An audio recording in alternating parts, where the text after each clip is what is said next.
मराठा आरक्षणासाठी मागच्या 16 दिवसापासून आंदोलन करत असलेल्या मनोज जरांगे पाटील यांनी त्यांचं आंदोलन जरी थांबवलं असलं तरी प्रशासन मात्र दक्ष आहे।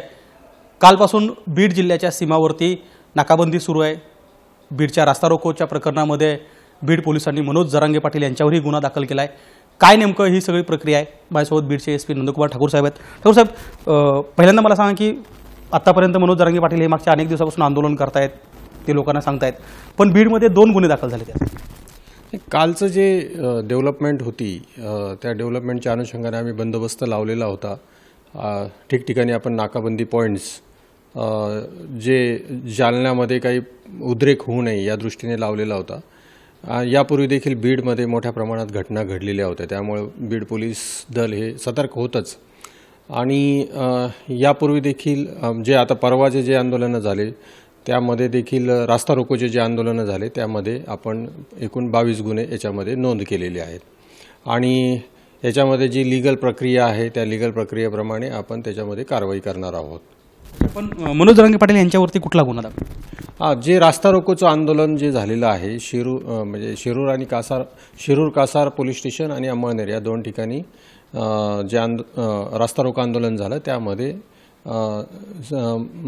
मनोज जरांगे पाटील हे देखील आरोपी आहेत। कारण या रास्ता रोको करण्यामध्ये रास्ता रोको हा एक इटसेल्फ गुन्हा आहे आणि त्या कुठल्याही गुन्ह्याला प्रवृत्त करणे, आवाहन करणे हा देखील त्याच्यामध्ये कायदेशीर तरतुदी असतात।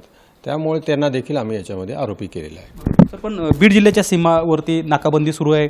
38 ठिकाणी नाकाबंदी करून गाड्या सोडल्या जातात। विशेषतः जालना जिल्हा असेल किंवा नगर जिल्हा असेल याच्या बॉर्डरसुद्धा सील करण्यात आल्या होत्या। तर ही प्रक्रिया काय चालू आहे आणि किती वेळ चालू राहील? काल जालना जिल्ह्यामध्ये 144 लागू होता आणि आपल्या जिल्ह्यातही 37-1 अंमल होता। त्यामुळे जालना जिल्ह्यातली जी परिस्थिती निर्माण झाली होती, टेन्स परिस्थिती, ती आज बिघडू नये आणि त्यानंतर जे मुवमेंट चालल्या होत्या त्या आम्हाला संशयास्पद वाटत होत्या आणि एक प्रिकॉशन म्हणून आम्ही जालना जिल्ह्याचे जे बॉर्डर्स आहेत त्या सील केल्या होत्या। त्यामध्ये तिथला जो आंदोलनकारी आहे तिथला व्हायलंट होऊ नये आणि त्याचा परिणाम बीड जिल्ह्यावर होऊ नये यासाठी आम्ही बॉर्डर सील केले होते। पण या सील कधी काढल्या जातील किंवा ज्या सामान्य परिस्थिती कधी निर्माण होईल? अजूनही आम्ही जे सीलिंग पॉईंट आहे ते चालूच ठेवलेले, नाकाबंदी देखील चालू ठेवलेली आहे। परिस्थिती नॉर्मल झाल्यानंतर आपण याच्यामध्ये निश्चितपणानं हे पॉईंट्स काढून घेऊ। नक्कीच की मनोज जरांगे पाटील यांनी जरी आपलं आंदोलन थांबवलं असलं तरी परिस्थिती सामान्य झालेली नाही आहे आणि ती परिस्थिती सामान्य झाल्यानंतरच ही सगळी प्रक्रिया थांबवली जाईल असं मत नंदकुमार ठाकूर यांनी व्यक्त केलं आहे। कॅमेरामन पप्पू मोरकरसह गोविंद शेळके, एबीपी माझा, बीड। एबीपी माझा, उघडा डोळे बघा नीट।